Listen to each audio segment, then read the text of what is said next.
E aí, pessoal, continuando aqui a segunda parte da aula sobre lista duplamente encadeada. Eu precisei interromper a primeira aula e achei melhor gravar uma segunda aula para ficar mais estruturado. Essa segunda aula vai abordar a implementação da lista duplamente encadeada na IDE, no código. E vejam que eu aproveitei o cliente que já implementamos para a lista simplesmente encadeada sem sentinela. Então, eu estou reutilizando o mesmo cliente, não mudei absolutamente nada. Estou também reutilizando o TAD aluno, que já implementamos em aulas passadas, e vamos implementar a lista duplamente encadeada de alunos, ok? Olhando aqui o lista encadeada, duplamente encadeada.h, a gente definiu aqui a interface do TAD. Eu preciso definir a estrutura lista, struct lista DPL, chamei de lista DPL o nome do tipo. E a gente precisa definir a estrutura interna desse tipo, ele é um tipo opaco, né? E aqui as assinaturas das funções principais da implementação desse TAD. Então, a gente tem aqui inicialização da lista, a insere, retira, imprime e destrói, ok? Vamos olhar a implementação agora, como que a gente implementou essas funções.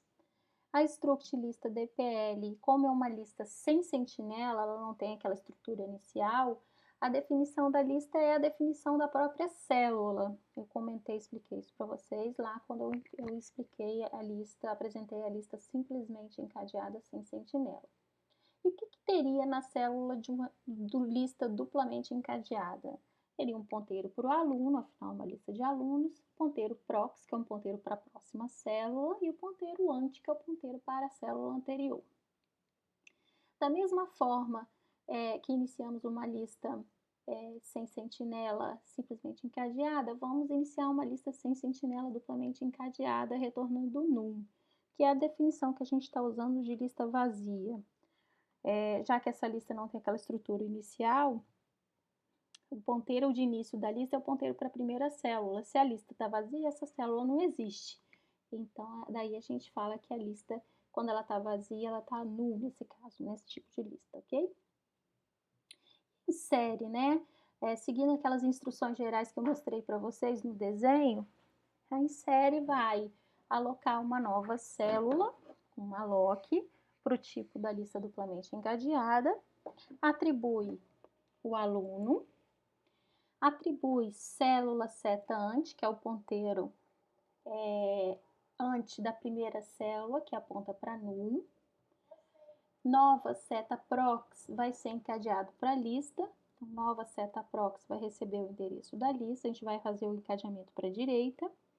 E eu vou fazer o encadeamento para a esquerda da lista. Lista seta ante apontar para a nova célula. Mas eu só posso fazer isso se a lista não for nula. Porque se a lista for nula, o que vai acontecer? Lista null seta ante vai dar uma falha de segmentação. Daí eu faço essa perguntinha aqui, né?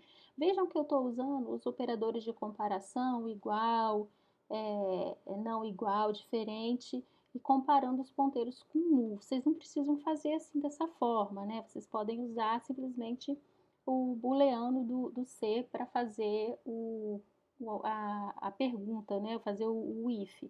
Eu faço assim porque eu acho mais didático, fica mais claro, ok?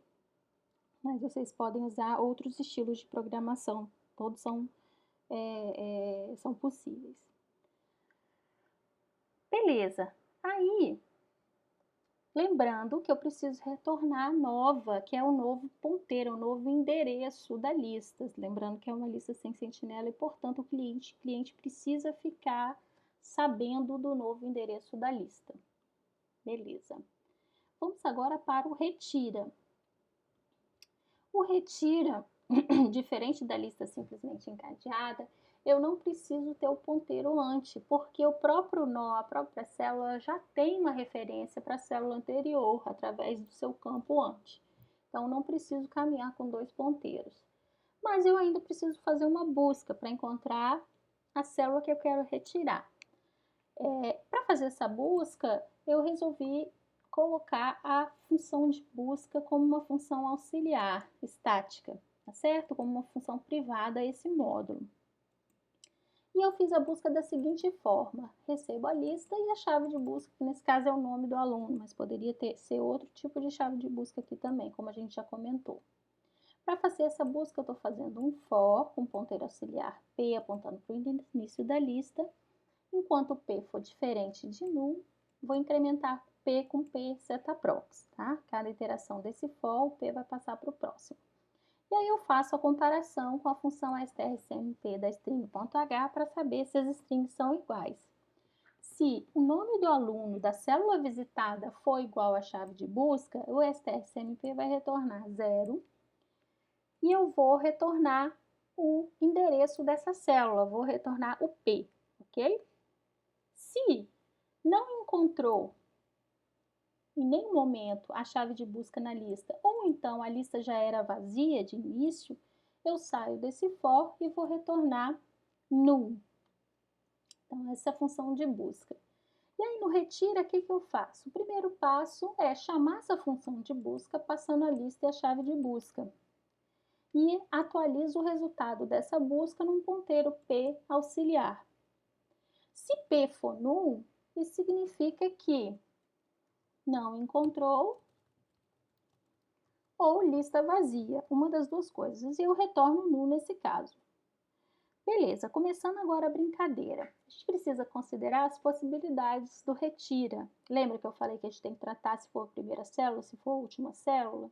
Então, é exatamente isso que eu estou fazendo aqui. Quando eu pergunto se P setante é diferente de null, eu estou perguntando se não é primeira célula.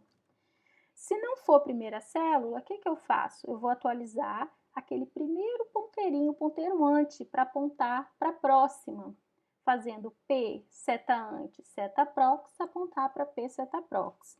Se eu for lá para o meu desenho, seria esse ponteiro aqui, olha, P seta ante, seta prox, vou apontar para o P seta prox. Isso no caso, se for um caso comum, né? Não for a primeira célula. Agora, se for a primeira célula, o que vai acontecer? Eu não posso fazer P seta ante, seta prox, porque o P seta ante vai ser null. Então, mas o que eu preciso fazer? Primeiro passo, eu preciso atualizar o ponteiro de início da lista, afinal é uma lista sem sentinela. Então, eu pego lista e aponto o ponteiro lista, que deveria estar para cá, né, nesse caso, vai apontar para a segunda célula. E faço lista seta ante apontar para null. Estou excluindo a primeira célula dessa lista, então eu preciso fazer lista seta ante. A lista agora está apontando para a segunda célula, eu fiz isso no comando anterior. Lista seta ante agora vai apontar para null, certo?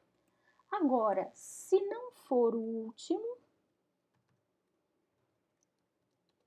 se não é última célula, eu vou poder fazer o caso comum, que é o P seta prox seta ante recebe P seta ante. Se a gente for lá de novo, P seta prox seta ante recebe o P seta ante.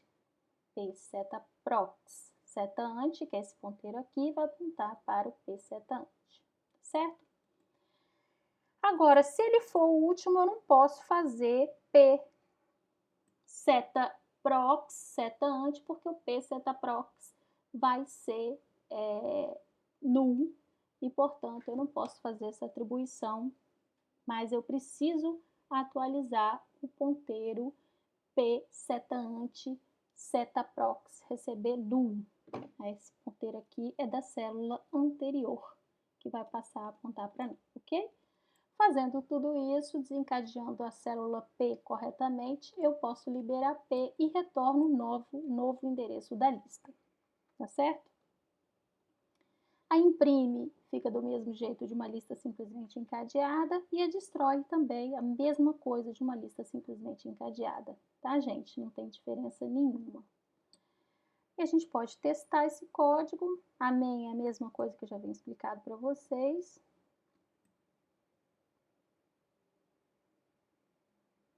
Que são aqueles alunos João, Maria, Alice e Patrícia.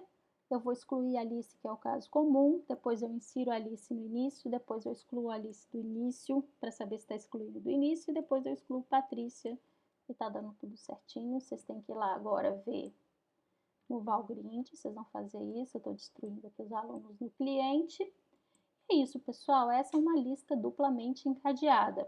E agora eu gostaria que vocês fizessem como exercício essa lista duplamente encadeada, mas com sentinela, tá bom? Então, como seria, eu gostaria que vocês pensassem um pouquinho, uma lista duplamente encadeada com sentinela. Beleza, gente? Então, até a próxima. Tchau, tchau.